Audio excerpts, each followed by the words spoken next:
While an organized and clean home is for many people something attractive, others don't really care or even prefer a space that somehow shows off their personal style. Objects that many might consider clutter can actually bring more inspiration and creativity into their daily lives. When looking at the various studies that have been done on this topic, there are actually benefits to both.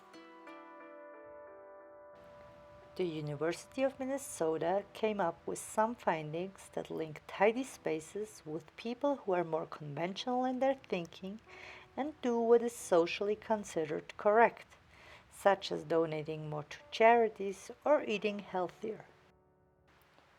On the other hand, messy people tend to think more outside the box and are often attributed to being more flexible. But as this is not just a black and white issue, there is yet another group that does care about having a tidy home, but somehow fails to keep it clean and organized for very long.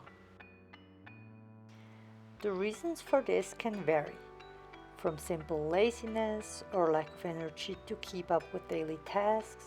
Others may have so much stuff that it's virtually impossible to keep everything clean, and some simply can't seem to find the time in their busy schedules to keep things tidy. Although I have a natural tendency to be messy, there has been a shift in my perception of order in the last few years.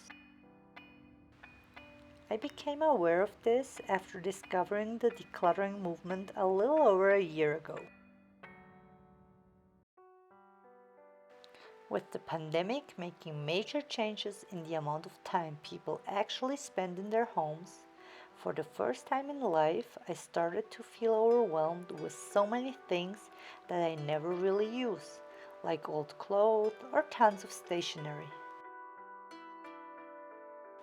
After getting a little more familiar with this concept and having participated in 2 big decluttering sessions, being tidier has already become much easier for me.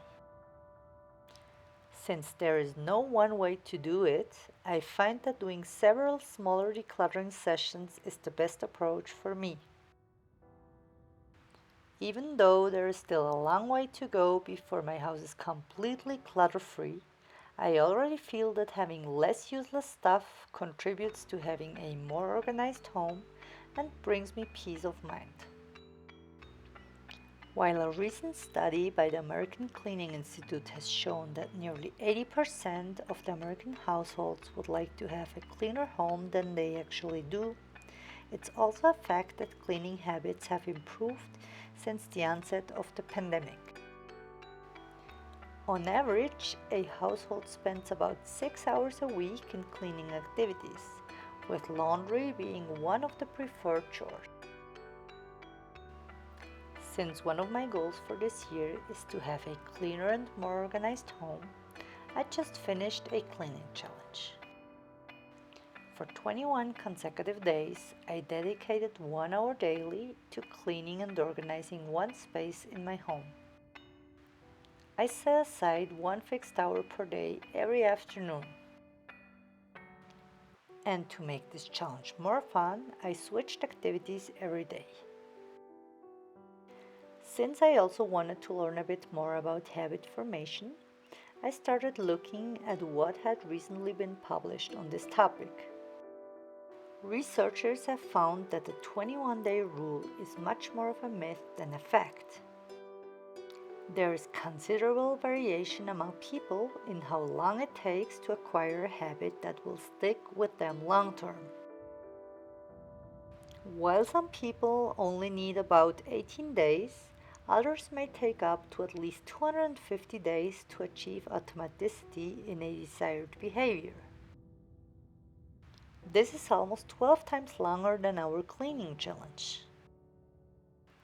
This big variation is due to different factors, such as the intrinsic value of the desired goal, the difficulty of the task to be performed, whether it's linked to a set context or only to a fixed period of time, and finally how the systems leading to the desired goals are set up. What I've learned from this challenge is the following. I find that the hard part is getting started because there seems never to be any downtime where I have nothing to do. So it definitely helps to have time set aside each day to clean one particular space. But instead of having a regular schedule for cleaning, I find it much easier to tie a particular cleaning activity to another activity I'm already doing each day. The following two activities are working pretty well for me. In the mornings, I always make my bed after breakfast and before I take the dogs out for their first walk. And in the evenings, I always take about 15 minutes and wash all my dishes and wipe down my kitchen counter. I found that cleaning can actually be a lot of fun once you've started. I definitely believe that having less clutter makes cleaning at home so much easier, which is why I not only want to continue with my cleaning, but also with my decluttering process this year. After completing these 21 days, I don't think that a 1 hour daily cleaning routine is sustainable long term besides work and family, but I do see a huge benefit in doing each day a short batch of cleaning. This allows you to celebrate the accomplishment of at least one clean space every day.